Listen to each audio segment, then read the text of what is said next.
Welcome to the digital segment of the Ethical Enterprise Conference 2023, The Big Shift, where we interview a series of inspiring leaders, entrepreneurs and founders who are making a huge impact and embracing the big shift. Today, I would like to welcome Stephen Morse, the CEO and founder of Unchained Business Solution. Thank you for your time, Stephen. Welcome. Thank you very much, Susanna. It's great to be here. It's a new year and it's going to be a good one. Let's hope so. No, I'm positive. It's going to be great. Positive. Let's start on a positive note. Absolutely. So, Steve, let's start by understanding a little bit about Unchained Business Solution and what drove you to set up this business. What was the pivotal point, or what made you realize that there was a need for Unchained Business Solution? Well, Unchained Solutions was founded in 2018, so we are now 5 years old, which is great. Our Unchained was started really on the back of a lived experience that my wife Sarah and I had over a previous 5-year period. We were based in Madrid in Spain, which sounds very exotic, and Spain is a great country, but we were there to pioneer and start a new group, a new movement to address the issue of human trafficking, which is what we were focused on at that time, particularly around sex trafficking issues. And over that period, I worked on my doctoral research looking at the socioeconomic push and pull factors around trafficking in Europe and in particular in Spain. And Sarah worked as a healthcare provider. She's a registered nurse and she worked in a safe house for women who were coming out of forced sex work situations. So very testing time and very interesting time for us to be focused on that issue. Coming back to Australia, it was in the course of 2017. We were back in Australia and we really sensed there was movement around the modern slavery legislation, modern slavery bill in Australia at a Commonwealth level.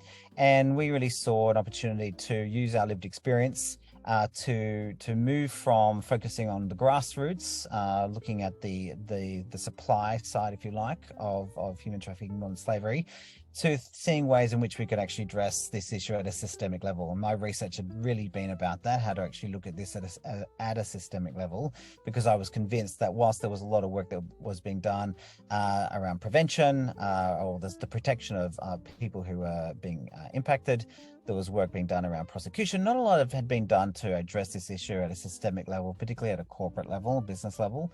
And so we really saw an opportunity to use our lived experience to speak into the corporate space, to address those who are at the top of the chain, if you like, those that are on the demand side, where there is less focus and has been less attention.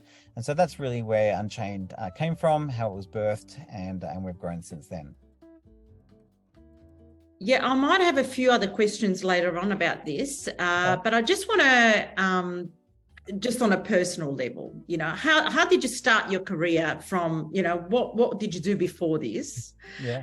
And how did you sort of explain what drove you to start this business, but, what was before? And we always start with sort of something personal, what is your passion apart from your business? Sure. Well, Sarah and I are all about people, so we're on the social sciences side of life, and that's our background. So Sarah has a career in nursing. My background is as a Christian pastor. So prior to all this, my trade, if you like, is as an Anglican minister, and still, I could go under the title of Reverend Doctor, but I don't. I just dropped the Reverend, but I'm just go with Doctor these days. So that's our background, and really that conviction, that faith conviction that we have drives all that we do in terms of really wanting to make restore dignity to people. That's what we're about the restoration of dignity. We're about human connection, human touch, genuine partnerships, collaboration, really helping people to find healing, find wholeness in wherever place they are in the world, whether or not that's in the boardroom, whether or not that's in a supplier corporate engagement, whether or not you are someone who's working in a factory. So that's the heart is for people, and really seeing change in the way that communities and people actually relate to each other, whether or not that's informally in a social setting or in a business setting. Thanks for sharing that. I always find it interesting to see how people, where people came from and why, and so that's really interesting. So the Modern Slavery Act came out in 2018. Is that right? That's correct. That's right. And what has that meant for the business community here in Australia and globally? What did that look like when it came in? What changes did they have to make, or what does it mean? Sure. Yeah, so the Commonwealth Modern Slavery Act, and we've got two Modern Slavery Acts in Australia, one's for the state of New South Wales. Both were enacted in 2018, with the Commonwealth legislation coming into effect around mid-2019. Really what that's meant is it targets large corporations, mainly large organizations, those that have a revenue threshold of 100 million and over. And so really what it's asking them to do, there's criteria for addressing this legislation. What they need to do really is two main things. Maybe three, but the main things really, it's about, one is the pieces around transparency. So it's about business leaders, business organizations being transparent about what they're doing, about what the risks, I suppose, what the risks are in terms of modern slavery. So the risks that are in the organization, that are in the supply chain. Yes, of course, what are the risks to the business, but more importantly, what are the risks to people who are working in different contexts, whether or not they're servicing a facility, they're working in a factory, they're working on a farm, they're working on a fishing boat.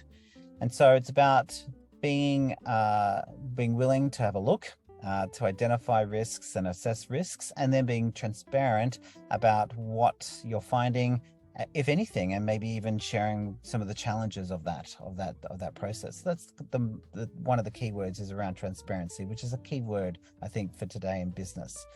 The second word then is the other side of the coin, and that's responsibility.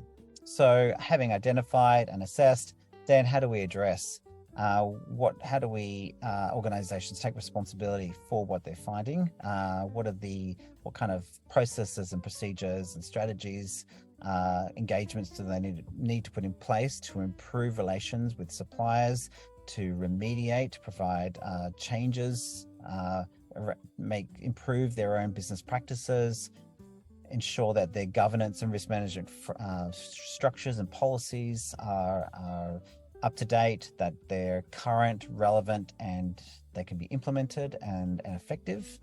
And really working out of there to ensure that there isn't risk in their supply chains, and where there are cases of modern slavery risk, to actually have in place a strategy to address that appropriately, based, I think, on a stakeholder-based approach, where those who are actually impacted have a say in the kind of remedy that is being implemented.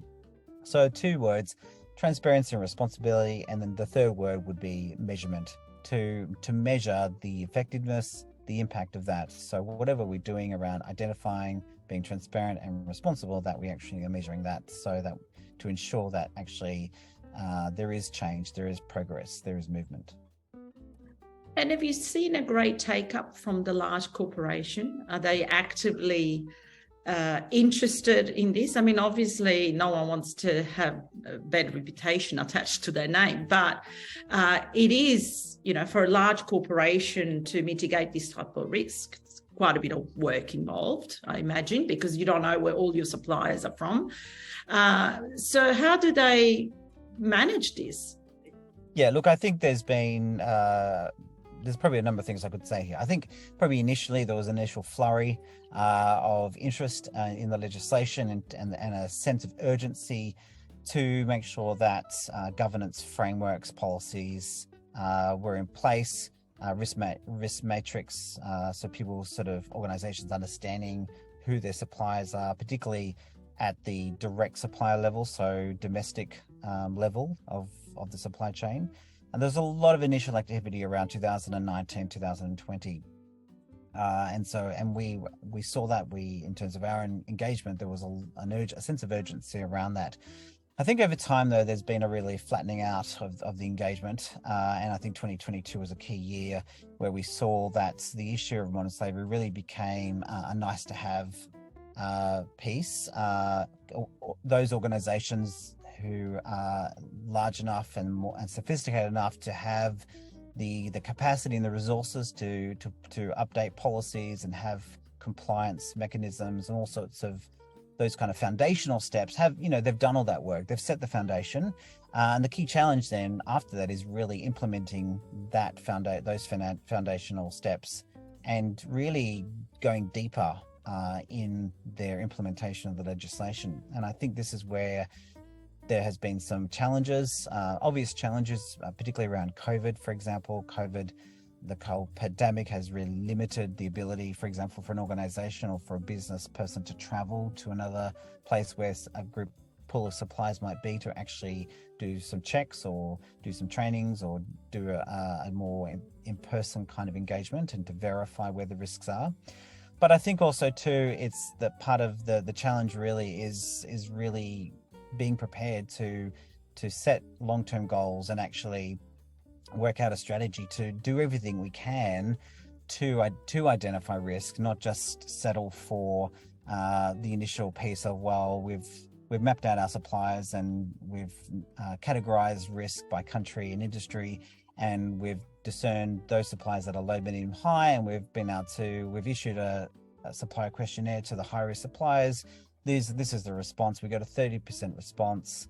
And well, we're not really sure what to do next. And I think that's kind of been the main criticism from different organizations. I mean, we at Unchained, part of our research strategy is to assess the corporate response, but there's other reports that have come out from International Justice Mission and KPMG and Monash University and the Modern Human Rights Law Council. There's been different reports that have come out, and there's common themes around the degree to which suppliers have been assessed for risk, the questions around effectiveness around grievance mechanisms and remediation strategies, questions around how are organizations putting in impact measurement tools and setting appropriate goals and being able to measure things. So there's kind of been that kind of limitation, and I think my assessment has been of 2022 has just been that this whole issue has fallen into a nice to have category,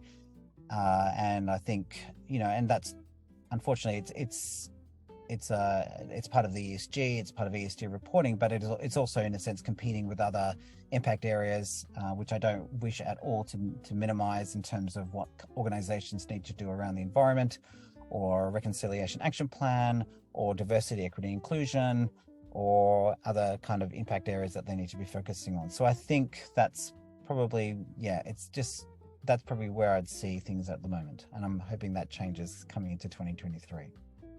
True. And I was going to mention, that you would have seen that impact of COVID because everyone was prioritizing the health crisis. And obviously a lot of those other things were put on the sideburn. Exactly. But tell us a little bit about the industry that should really prioritize the Modern Slavery Act. I know there's a large corporate. Is it every industry, or is it, what comes to mind for me is obviously the garment industry. They've received plenty of media coverage over the years relating to working condition negligence and so on.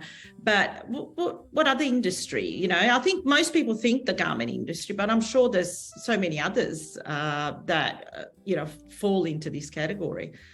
Sure. Look, obviously the apparel industry has had a spotlight on it for quite a long time now, over 20 years or more, and really all centering around what happened back in the early 2010s in Dhaka and Bangladesh with Rana Plaza and the collapse of the facility, that building, which killed over 1,100 women. And that really put a big spotlight on what actually was happening in Bangladesh and the kind of pressure that some of the big brands were putting on factories and those who are employed in them to actually produce garments, particularly fast fashion. So that put a big spotlight on the apparel sector. So there is obviously a big emphasis on the high consumables, fashion being one of them, coffee, chocolate.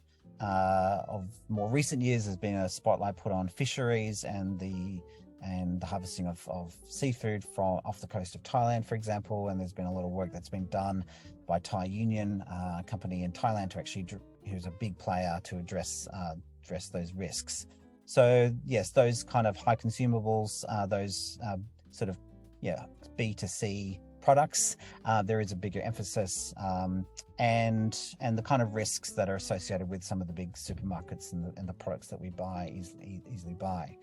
Having said that, though, risks are everywhere, and in most of the products we buy, the majority of products that are in Australia are coming from Southeast Asia and China, and so there are all sorts of risks in the assembly of products, in the transportation of products, in the raw materials that come into a factory, for example. So a big key industry internationally is agriculture, where there's, behind the apparel industry really is the cotton industry. So where cotton is being sourced for apparel, that's a big area of risk.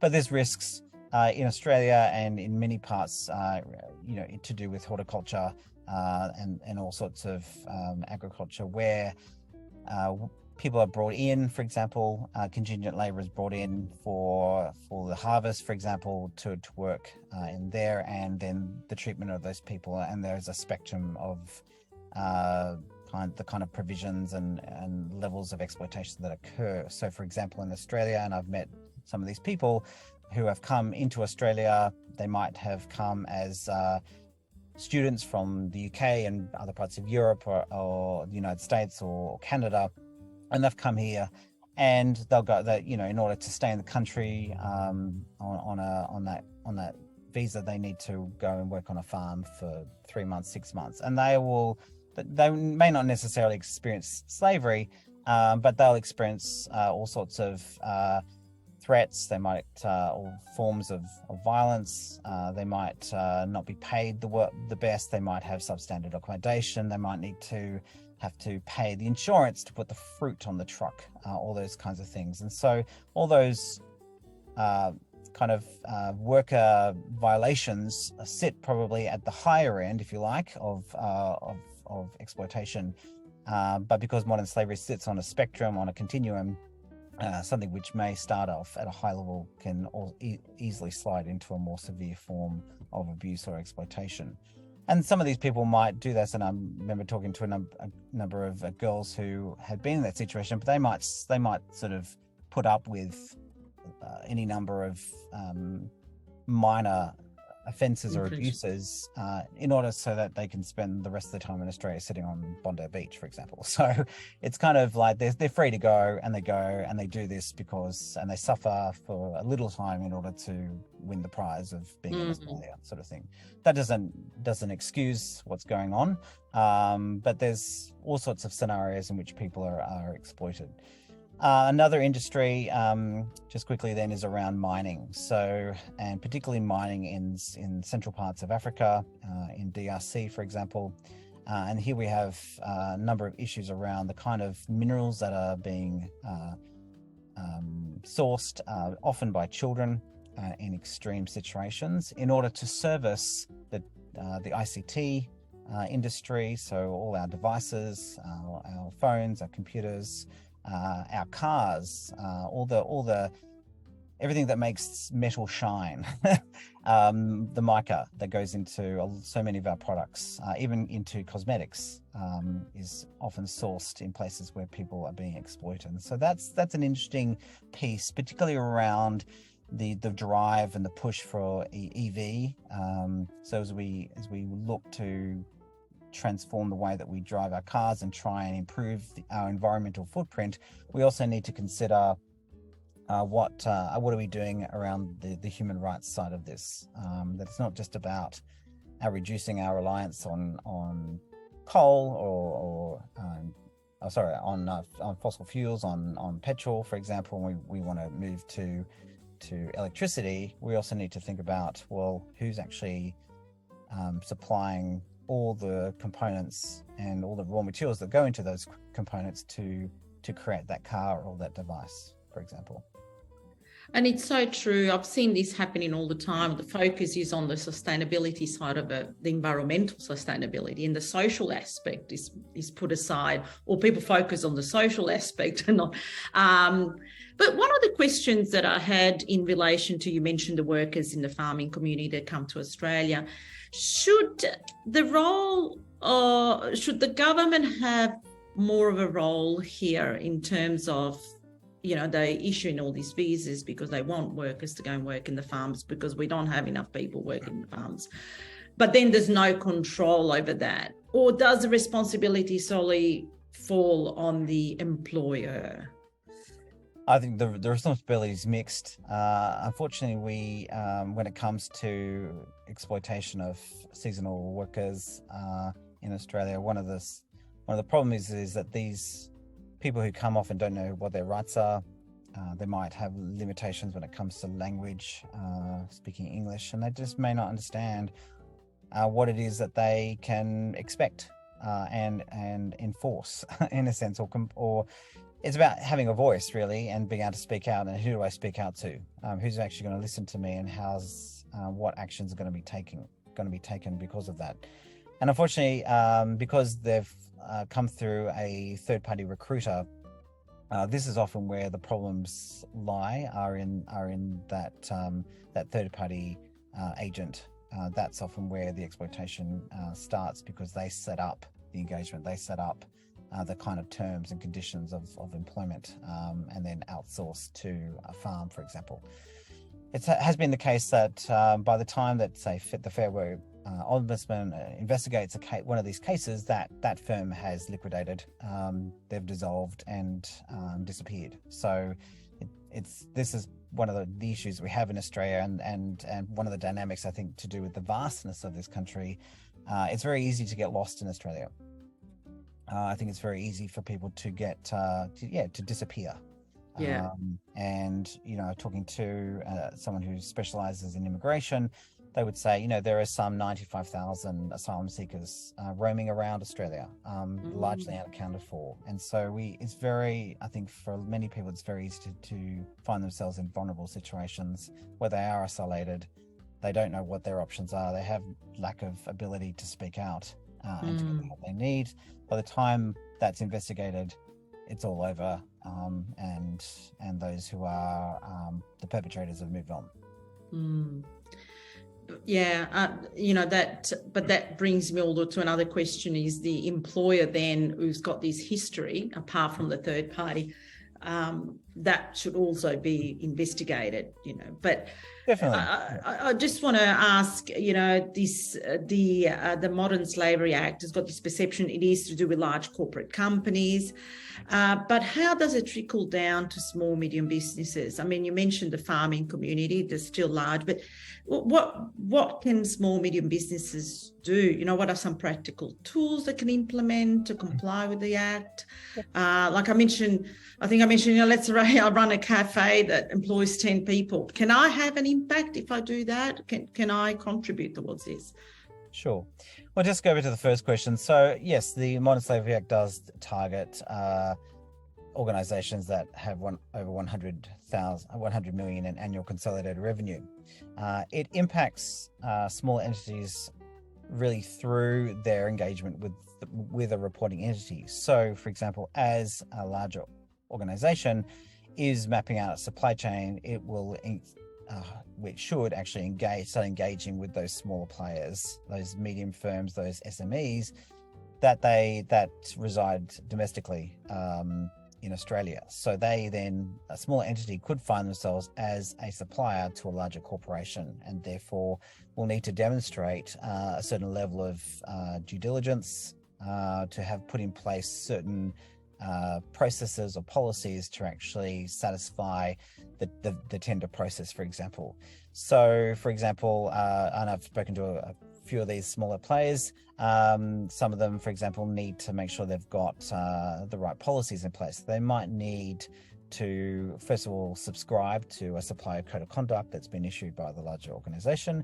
And they also need to make sure that they've got the right, say, procurement or recruitment policies in place.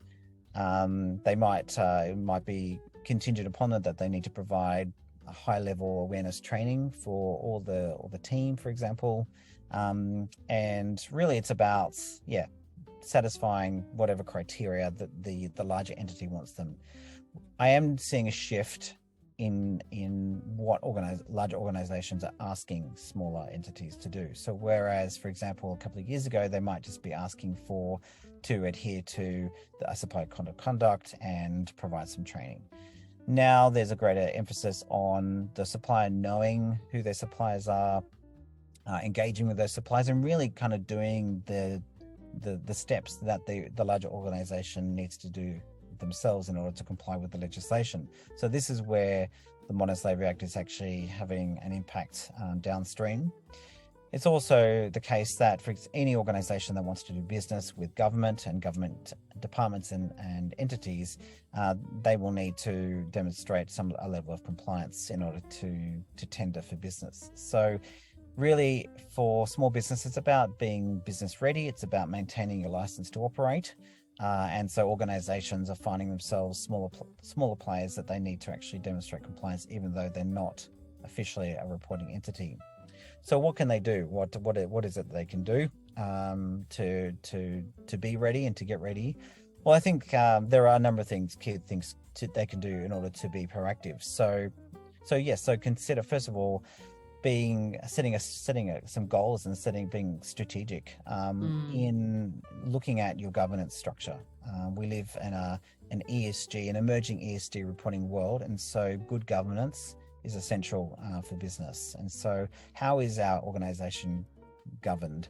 What are the checks and balances around the way we do business? Do we actually have the right policies in place? Do we have the right contracts in place? Do we actually provide our team, our staff, the right level of training, and particularly equipping those who are making purchases? So having all those kind of policies and procedures in place, and being business ready for that contract. And so therefore, when the opportunity comes to tender for business with government or a larger entity, you're not scrambling to put things in place. You're business ready, and you're ready to engage. You don't need to quickly ask for more time or scramble.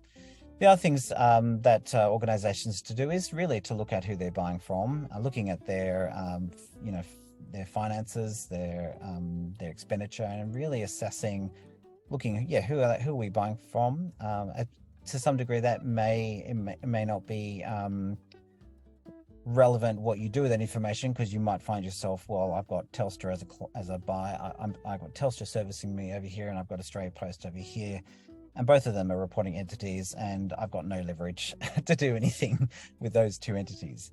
However, there are lots of other ways in which we buy, and so we can actually start thinking more strategically around ethical sourcing and thinking through who we're buying from, and creating some framework and some criteria for you as an organization about who it is that you actually buy from, and the kind of organizations that have certain certifications, for example, certain standards that they operate with. So there's business alignment with those organizations. Some great tools out there. I mean, Unchained, we have our own SME toolkit, which we have a number of those things. We have a gaps analysis for small business to help them to think through some of the things that they need to put in place. We have policy templates, we have e-learning modules, and we have a process to help you to map out your suppliers, maybe even however small that is, and some tips on how you can start thinking about sourcing things more ethically. There's also movements, if you like, that you can be part of and become certified, for example, through social traders, or even if you want to go more international, to be certified through B Corp. And B Corp, Unchained is in the process of being B Corp certified, and the B Corp assessment is even a great way of actually a great tool that you can use without necessarily going through the whole process of actually making sure that you have addressed all the questions around governance, around team, around sourcing, around the environment, around your impact on the community. So these kind of tools can be used to actually help you to think about how you can integrate responsible business practices into your business so that you are ready to address and engage with any business. Yeah, so we'll get some of those tools off you, obviously, because from a small business perspective, it can be overwhelming to especially if you want to supply to a large corporate, to have all that ready to go. So do you recommend businesses nowadays, when they're setting up, just to set up with that in mind already? Be ready, have those tools in place, those policies in place before you even set up your business, or start your business and implement those later? Set things up as you're getting set up. So I'm talking these days around embedding ESG into your DNA. so two acronyms. So and really thinking through, as starting small, how can we start implementing good business practices from the beginning, whilst we're small, whilst we're getting going, to have those kind of things in place, and really therefore seeing that responsible business, or whatever you want to call it, ethical or sustainable business practices, are no longer something which is the exception. It's no longer something which this pool of organizations do. It's actually becomes mainstream. It's actually what it means to do business now. And this is the age in which we're moving into. Businesses, being a responsible business is not some fringe or some exceptional piece. It's actually the game. And ESG reporting is very much becoming the game that we're playing. So making sure you know what your environmental footprint is, you know what is going on at the social level around human rights, and you actually have the right governance structures in place. This is actually all strategic and very much important in terms of what it means to actually do business. Thank you so much, Stephen. Is there any last word of advice or any practical tips or tools you want to share? Well, I mean, if you want to talk to us about our SME Toolkit, by all means do, and also our e-learning modules to help you get some of your ducks in order, your house in order. Some really good tips, I think, is around, the first place I would say is to start thinking through being strategic and set some goals. All these impact areas require a long-term view. They can't be resolved overnight. And so setting goals, setting priorities, setting KPIs of what you want to achieve in the next quarter, in the next 6 months, in the next year, in the next 2 years, in the next 5 years is going to be key to your success in this space, because there's a lot that you can focus on. Start small, think long term, and be strategic in how you allocate resources and time to an investment into these, because it is an investment into being responsible. Well, thank you very much for your time. It was lovely to meet you, and hope you have a really wonderful 2023. Likewise, I hope it's a great year, and really thank you for talking today, and I look forward to being able to do this again. It's been great. Thank you very much. Thank you.